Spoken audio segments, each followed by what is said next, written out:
Hi traders, hope mko fine, mko sawa na mnaendelea vizuri na trading. Even on our side tunaendelea vizuri kabisa, analysis na vitu vingine vyote vinakuwa vinakwenda sawa. Lakini leo kwa ufupi nataka tuone kuhusiana na updates kwenye gold. Kwa wale ambao wamefollow Instagram @forex_tz au @forex_tz, lakini kwa wale ambao wako kwenye Telegram channel na wale ambao pia wamefollow @forex kwenye trading view, nafikiri washakuwa wameweza kupata updates kuhusiana na gold. Kulikuwa kuna setup ambayo ilikuwa shared na ilikuwa ni weekend iliyopita ambayo ilikuwa ni Sunday. Kwa mpaka leo tayari kuna wiki moja kama na siku moja toka ile setup ilipokuwa shared, lakini bado tulikuwa tunaendelea kuitrack ile setup, maana yake tunakwenda nayo the way inavyokuwa inaenda na progress zake na kuweza kutambua kwamba ni kwa namna gani inaweza kuwa ina respect zile projections ambazo zilikuwa zimefanywa, au ni kwa namna gani inaweza kuwa ina misrespect zile projections. Kwa now leo tunaenda kuona updates kuweza kujua iko sehemu gani katika progress kwenye kile kitu ambacho tulikuwa tumefanya projection. Kwa now tunaweza kuishare Telegram kwa wale ambao wako kwenye Telegram channel ya Forex. Waliweza kupata hiyo setup ambayo ni hii hapa. Ilikuwa inaonyesha kulikuwa kuna movement na maelezo yalikuwa presented pale, lakini setup yenyewe ilikuwa ina muonekano kama huu, ambapo mainly tulikuwa na hizo channels ambazo inaonyesha price ilikuwa ina obey ile channel, lakini projections zetu zilikuwa ni the it was now the ABC. A ilikuwa tayari imekamilika, tuliproject wave B pamoja na wave C, halafu finally tulikuwa tunaona tutakuwa na upward move, na hii ilikuwa ni katika 4 hours. Kwa just ni movement ambayo ni kubwa sana ambayo haiwezi kutimia ndani ya muda mfupi sana, kwa hiyo itachukua muda mrefu kidogo kuweza kukamilika. Kwa hiyo leo tunaweza kwenda kuangalia updates kwamba ni kitu gani kinaendelea, lakini pia ambao wapo Instagram, kwa wale ambao wako Instagram pia nafikiri waliweza kuona setup hiyo ilikuwa shared, ambapo tuliweza kushare na kuonyesha kwamba kitu gani kitaweza kutokea kwenye market, ambapo yes, it was something like this, ambapo tuliona price itafanya hizo turnings kama ambavyo zimeweza kuonekana Telegram. Kwa pia Instagram tuweza kushare kwa wale ambao wamefollow pia probably waliweza kupata entries, kwa sababu hii ilikuwa public setup ambayo haikuwa na guide ya kwamba ni kitu gani kinatokea basi trader afanye nini. Kwa hiyo ilikuwa just a free setup ambayo kila mmoja ataweza kutafuta guide ya kwake kuweza kutambua ni kwa namna gani ataweza kutrade. Lakini now kwa zile movement ambazo tayari zilikuwa zimeweza kuanza kuhappen, tunaweza kuona kwenye trading view. Kwa tunaweza kwenda kwenye trading view alafu then tukacheki kwamba gold inafanya kitu gani, ambapo tunaweza kuona ni kwa namna gani imeweza kurespect zile movement ambazo labda tulikuwa tumeproject au kitu gani kimeweza kuhappen. Kwa na tukitazama kwenye setup ambazo tulikuwa na share, setup ya gold ndio ilikuwa ni setup ya mwisho kuwa shared pia kwenye trading view, ambapo ilikuwa ni Januari 17 ndipo ambapo ilikuwa iko shared, na ilikuwa kwenye time frame ya 4 hours. Lakini na muonekano wa chart ilikuwa ni kama hivyo inavyoonekana, na maelezo yake pia yalikuwa presented pale. Kwa wale ambao wanafuatilia pia wanaweza kuona maelezo yalikuwa yanasema nini na kitu gani pia kimeweza kutokea kwenye market. Kwa na tukija kutazama actually price ilikuwa inafanya movement yake kama kawaida, na hii ilikuwa ni weekend ambapo market ilikuwa actually imefungwa. Kwa hiyo tukafanya this projection kwa kuweza kutambua kwamba market itakapokuja kufunguka kitu gani kinaweza kuhappen. Kwa tulitarajia market ikifunguka price itafanya the A, no it's no longer the A again, kwa sababu ilikuwa inakamilisha the A down. Kwa itakamilisha A down alafu then itakuwa ina B then C, final tunakuwa na upward move. Kwa hiyo ni projection ambayo ilifanyika. Sasa na kwa setup ambazo zimekuwa projected kwenye trading view, tunaweza kuona tangu analysis ilipofanyika kilichofuata kilikuwa ni kitu gani, kiweza kuhappen baada ya analysis kufanyika. Kwa kupitia trading view tunaweza kuona hicho kitu, ambapo wale ambao walikuwa wako live kwenye market manaka waliweza kushuhudia ni kwa namna gani pia price inaweza kuwa ina respect ile analysis ambayo ilikuwa iko shared. Kwa now if we play this, tunaweza kuona price ilianza movement. Yes, exactly kabisa, price ilikuwa imeweza ku rise up, ingaje imefall kwa namna fulani, lakini bado tunatarajia iende kuikamilisha wave B. Kwa ita depend, either inaweza kuwa imekamilisha wave B mpaka hapa ilipo, au bado iko on the way toward wave B, kwa sababu ilikuwa ni 4 hours. Kwa ukienda kwenye lower time frame unaweza kutambua je, hii move kama itakuwa tayari imekamilika au bado kuna upward movement inaweza kuwa inaendelea. Lakini kiujumla price for the whole week, kuanzia hapa ambapo ilikuwa the bottom kwenye weekend, for the whole week price ilikuwa iko up. Kwa kama mtu alikuwa amefanya buy trade kwenye gold, actually anakuwa yuko kwenye profit, ingaji na turn back. Lakini tunaweza kuja kuona leo kwenye live market kwamba hii pullback inaweza kuwa inaendelea kushuka au bado itaendelea kuitafuta wave B, halafu baadaye iweze kushuka kwenye wave C. Lakini now katika hizo movement zote ambazo zina happen, trader anaweza kuwa na trade either kwenye upward move akafanya short term trades, alafu pia hata kwenye downward move akafanya short term trades. Lakini long term trade ni ile ambayo tunaitegemea baada ya hii wave C. Kinachofuata hapa ndo ni long term trade, ambayo traders wengi pia watashauriwa waweze kutrade kwenye hii upward move. Lakini hizi za hapa zinatakiwa ziwe ni short term, kwa sababu these are just the turnings. Price inaweza kageuka muda wote na ikaenda uelekeo mwingine wa tofauti. Kwa hii ni analysis ambayo ilishakuwa shared na iko just inaendelea. Kwa tunaweza tukaona ni kwa namna gani tuliweza kutambua hizi counts, kwa sababu mara nyingi bado watu wengi wanakuwa wakiuliza kwamba hizi counts zinafanyika automatically, ni auto wave count au ni kitu gani kinafanyika. Lakini actually hizo count sio automatic, actually unafanya analysis mwenyewe, hakuna platform ya kuweza kucount. Maana now this is what we call the trading view, ambao haiwezi kucount. Lakini tuna wave basis ambao sometimes inaweza kukusaidia kwenye kucount, lakini haina maana count ambayo inakupa wave basis ndio itakuwa exactly ambayo inatokea. Cha msingi inabidi bado uwe na knowledge ya kuweza kuongeza analysis zako. Kwa na tutoke kwenye hii history ambayo ilikuwa imetokea, tuende kwenye live market, ambapo kwenye live market story ya gold itaanzia pale kwenye past movement, kwenye analysis ambazo zilipita. We have this ending diagonal. I don't remember exactly if this was gold. I don't remember. Tunaweza tukatazama kwamba kuna analysis ambayo ilifanyika kipindi cha nyuma. Yes, this was gold. Kuna analysis ambayo ilifanyika kipindi cha nyuma ilionyesha gold iko kwenye ending diagonal na ilifanya throw over. Kwa baada ya throw over kilichokuwa kinafuata ni correction. Sasa hii ni analysis ambayo ilifanyika August 5, 2020. Kwa sasa kuanzia kipindi hicho, ingaje kulikuwa kuna sharp rise, kuna rise ambayo ilikuwa inatokea hapa, lakini baadaye price ilikuwa ime-rise na baadaye imeanza kufall. Kwa analysis yetu currently tuko kwenye hii downward move ambayo tulikuwa tumeproject kuanzia August 5, 2020. Kwa now currently market iko kwenye hiyo downward move, ambapo mainly let's see to the higher time frame. Let's go to the higher time frame, ambako nafikiri tunaweza tukapata picha nzuri ya kwamba market inakuwa inafanya kitu gani, kwa sababu kwa kwenye lower time frame actually inaweza kuwa ina noise nyingi, huwezi kuona exactly ni kitu gani kinaendelea. Lakini kwenye higher time frame actually unaweza kupata picha nzuri, after then we can go to the lower time frame. Kwa ukitazama kwenye higher time frame, gold iko na muonekano kama huu, ambapo now hii peak ndio ilikuwa projection yetu ya mwisho. Ingaje ilikuwa iko chini hapa, baadaye price ikarise kidogo hapo, lakini hiyo peak ndio tulishai count kwamba ni number 5 ya ending diagonal. Kama ilikuwa ni number 5 ya ending diagonal, baada ya hiyo ending diagonal kinachofuata ni correction, manake price inaanza kucorrect. Na hiyo correction manake ya hii upward move ambayo pia ilitokea kwa kipindi kirefu sana huku nyuma. Kwa hii correction itakuwa pia inaicorrect hii upward move, lakini kwa namna nyingine pengine bado itaweza kuwa iko kwenye continuation ya upward move. Kwa ina depend, inatakiwa utazame katika wide picture. Labda unaweza kutazama labda kwenye weekly.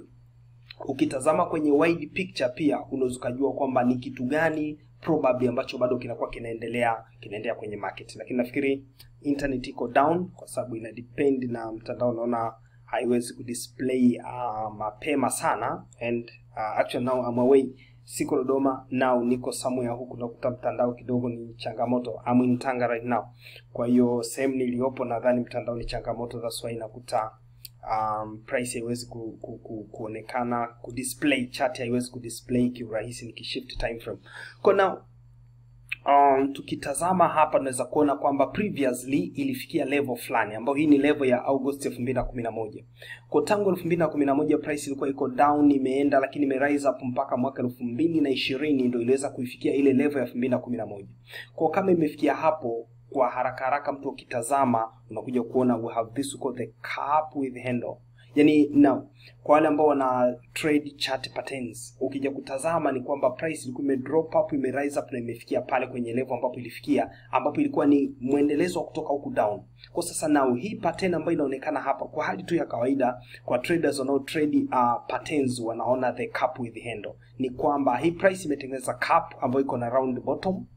Lakini now what is going on right now, inakuwa price inatengeneza handle. Kwa hii handle itashuka mpaka maeneo fulani, alafu then price itafanya continuation, itafanya the upward move. Hiyo ndio muonekano ambao tunakuwa tuko nao kwenye price, yani overall picture ya price kwenye gold. Lakini haitakuwa tu just very smoothly ina rise up, kuna ups and down. Lakini sasa tukienda in detail ndio tunaweza kupata picha ya kwamba hii handle inaweza kaendelea mpaka wapi, ambapo hii correction inaweza kaenda mpaka wapi, alafu then correction ikikamilika upward move inaweza kuja kuanzia wapi. Kwa ni vitu ambavyo tunaweza kuja kuviona as long as tunaenda in detail. Tunaweza kudrill down actually kiundani, ndio tunaweza kujua kwamba ni kwa namna gani hii correction inaendelea. Kwa now starting with this correction, tukiachana na wave 5 ambayo iko hapa kwenye ending diagonal, let's go to daily time frame. Maybe we can have a big picture of this. Tunaweza kuona picha ambayo ni kubwa ya hii kwenye correction. Kwa now labda tukiwa kwenye daily time frame, tukitazama hapa price imefanya movement kadhaa, ambapo ime move down like this, lakini kuna something like this upward move, lakini pia ime move down again, alafu after this downward move ime rise up again. Baada ya ku rise up imekuja ime fall, alafu then price bado imekuja hapa mbele ime rise up. Kwa now hizo ni turnings ambazo zinatokea kwa the down up down up down up.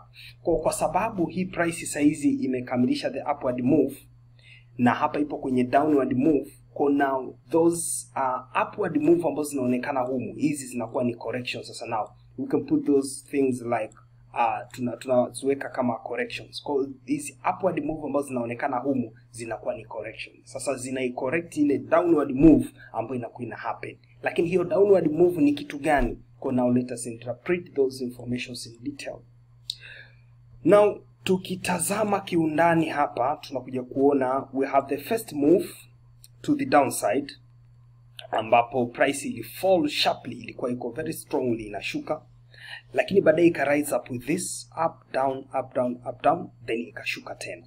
Kwa now as mtu unafanya analysis kwa Elliott wave principle, kwa sababu tumebase kwenye Elliott wave now, tunaweza kupata picha this down up down. Hii downward move yote ni correction. Kwa now if it is correction, it can be zigzag, it can be flat, it can be triangle, anything else. Lakini ukitazama now this downward move, then up, then down, then we have this big correction. Kwa sababu ukitazama this correction here is big, ni kubwa ukicompare na hii correction ambayo imetokea hapa. Kwa the end of the day you will have a big picture from this point up to this one. Kwa utakuwa na big picture from this point to this one. Hiyo ni move ya kwanza ambayo imetokea, a big picture. Then have this correction, and finally we have the second big picture. Kwa ukitazama kiundani we have about 2 complete big pictures. Tuko na hizi movement au cycles ambazo ni kubwa, lakini within those big cycles we have smaller cycles. Alafu then we have this upward move pia ambao ina size kubwa na hizi big picture ambazo tunaongelea. Kwa now let us understand those 3 move down up down. Tukiunderstand hizo 3 moves, now we will be able to understand the internal structure, alafu baadaye tutaweza kuunderstand hii ambayo ina happen hapa mbele. Kwa hiyo now those big moves, we have 3 moves. We have the first one up to this point, ambapo now ukija kutazama the structure, usually according to Elliott wave principle, the internal waves ndizo zinaweza kukuguide the type of that big picture.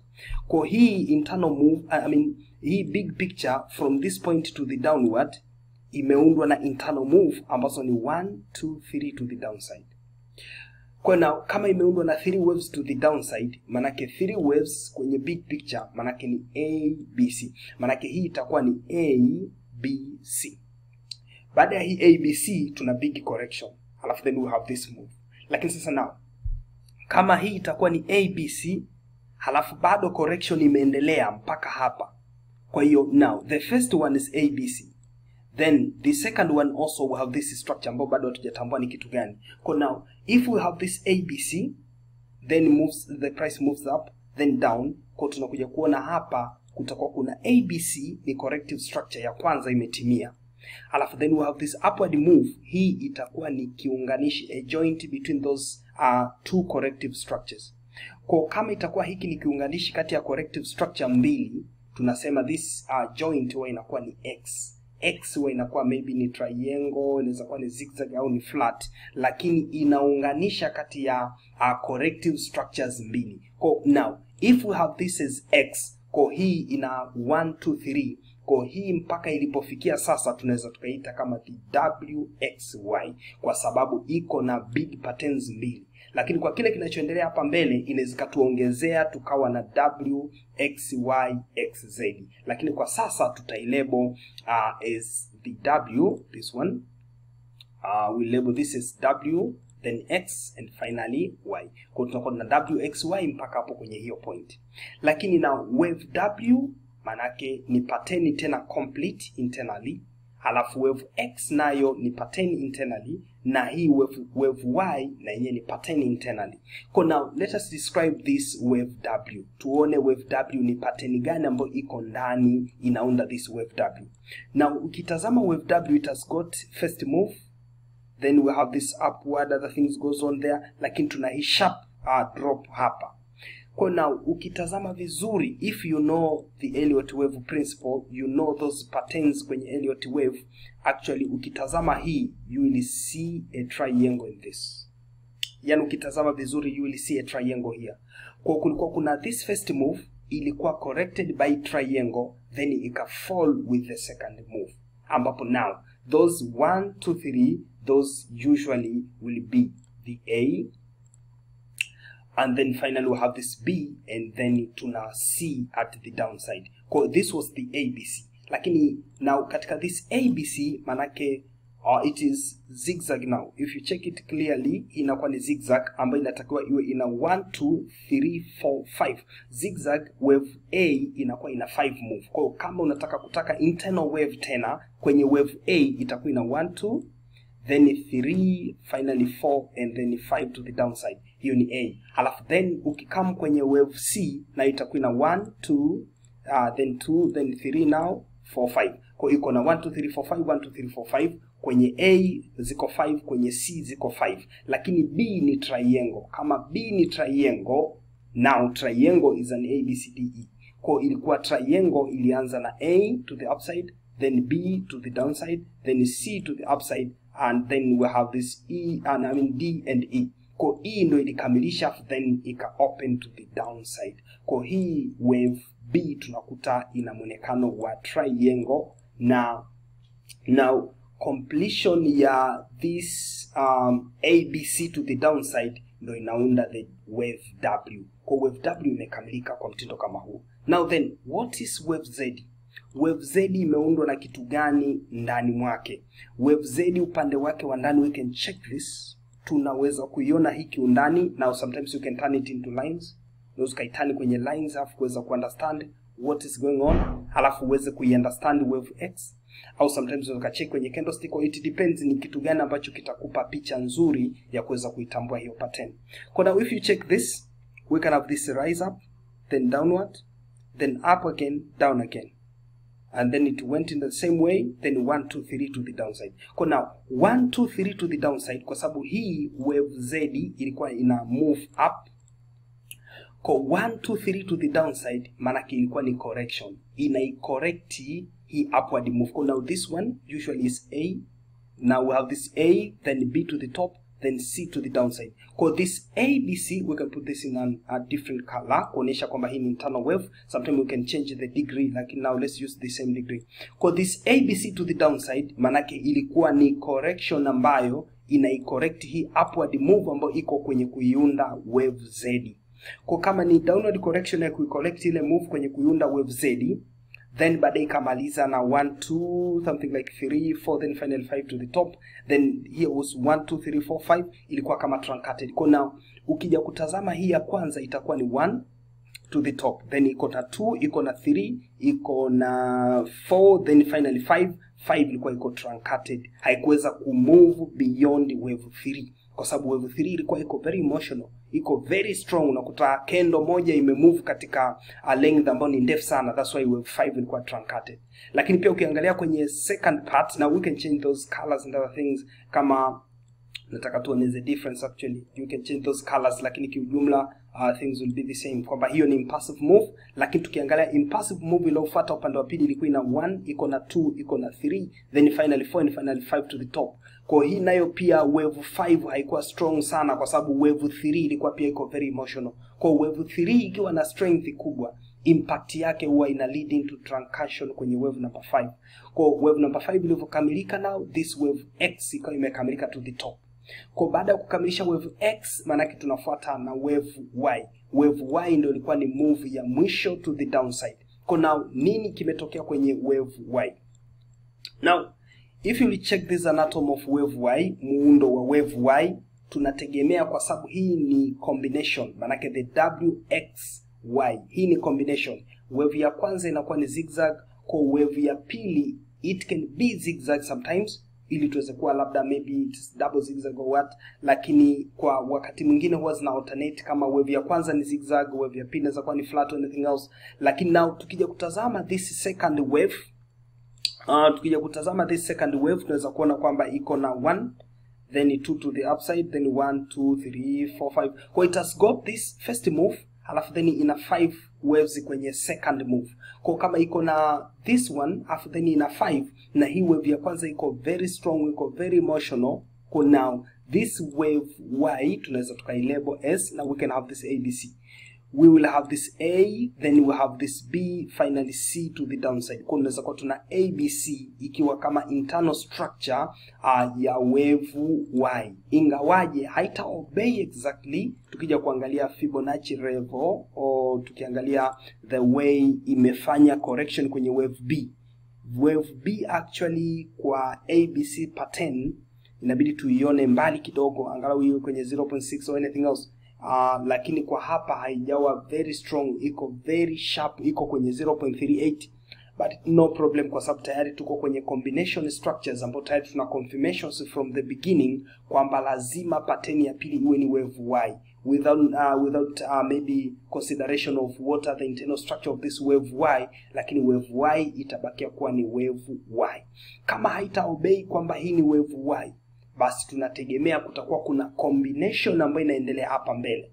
Kwa pia tunaweza kuwa na combination ya structure au pattern nyingine ambayo itakuwa inaendelea hapa mbele, probably it can happen. Lakini now for the current count, let's say this is Y, and then let us see nini kitakuwa kinaendelea huko baadaye. Kwa now katika count ambazo tulifanya, now we are in a daily time frame, kwa maana yake bado hatujaweza kufikia exactly kwenye ile count ambayo tulikuwa tumefanya projection yetu, hatujaweza kufikia hapo. Lakini now price ilikuwa imekamilisha this wave Y, I don't remember exactly.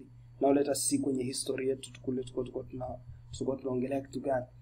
Tulikuwa tuko kwenye wave gani? We have this Y. Oh yes, tulikuwa tuna upward move, then downward, and other things were taking place there. Kwa now kama tulikuwa tayari tuko tuna hiyo upward move, kwa hapa tuna upward move, downward move, projection yetu was almost like at this place. Ilikuwa ni tarehe 17. Kwa this one is January 21, kwa January ambayo January 17 was that. Oh yes, it was at this place. Ilikuwa iko sehemu hii. Kwa January 17 ilikuwa hii movement, hii ndio ilikuwa projection yetu. Hiki kilichotokea hapa ndio projection yetu ya kubuy, ndio hicho ambacho kimehappen. Now we are in a daily time frame, kwa tunaweza kuona kama ni very short movement, lakini tukienda kwenye 4 hours ndiko tutaona the overall move ambayo tulikuwa tumeona kule kwenye history. Kwa now things went on ambapo price ilikuwa imeanza na hii upward move. Kwa now let us see this. The way ina move hii upward move, inaonekana kabisa it is an impulsive move. Haiwezi kuwa ni correction kwa sababu unaona the way inavyo unfold, iko kwenye impulsive structure. Kwa kama ni impulsive, ni kweli ina support kwamba this is wave Y ambayo ni completion ya correction. Kwa tunakuwa tuko kwenye upward move ambayo ni impulsive, ni muendelezo wa upward move kulingana na the what to call the cup with handle pattern. Ni pattern ambayo ni continuation structure. Kwa kama hii ni upward move, how can we count this kwamba ni impulsive? Maana itakuwa ina 1, then we will have 2, then we have 3, then we have 4, finally we have 5.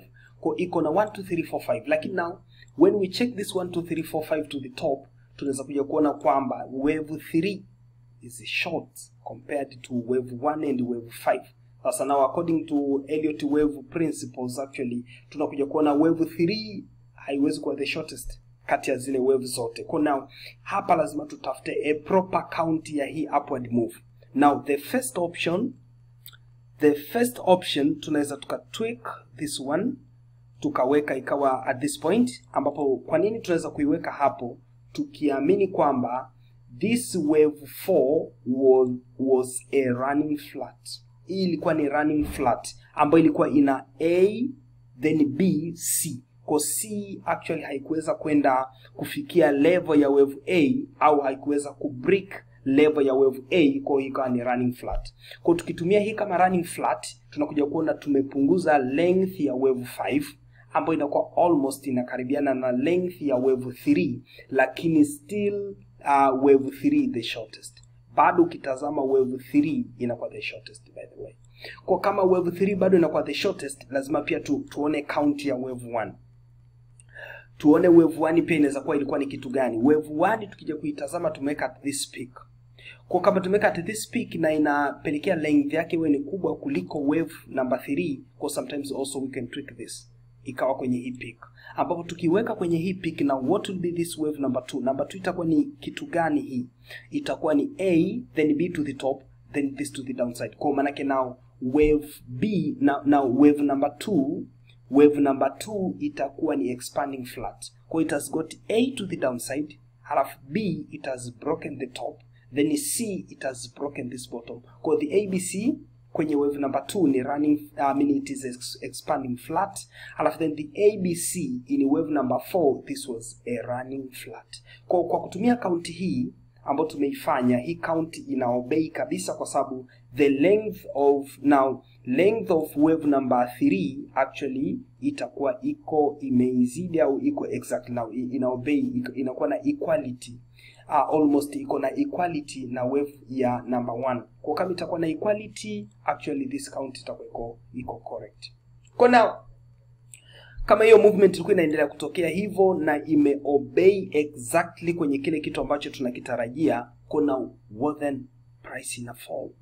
Nini kinatokea hapo price inapokuwa inashuka hapa? Now this was correction, correct hii 1 2 3 4 to the top. Kwa sababu hii 1 2 3 4 to the top, manake katika overall picture this is just a single wave. Hii ni wave moja ambayo inakuwa counted labda ni namba 1 as impassive. Kwa hiyo namba 1 imeundwa na 1 2 3 4 5. Baada ya kukamilika namba 1, basi inayofuata ni namba 2 ambayo ni correction ya hii namba 1. Kwa now in a big picture au katika ile high degree we must have this as 1. Then we are looking for this 2 to the downside, and finally we will have 3 4 and other things goes on to the top. Kwa now let us deal with this 1 and 2. Kwa tuko kwenye 1 and 2 kwa sababu iko kwenye degree kubwa, we can put this as minor.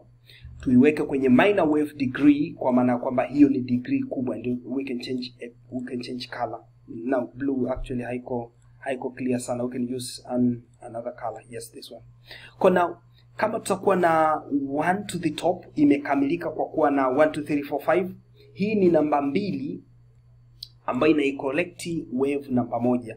Kwa namba 2 iko na structure gani? Now we can check this. Na tuitegemee kwamba itaenda wapi. We can start with this Fibonacci projection, tuone correction yake. Now it is correction, not projection again.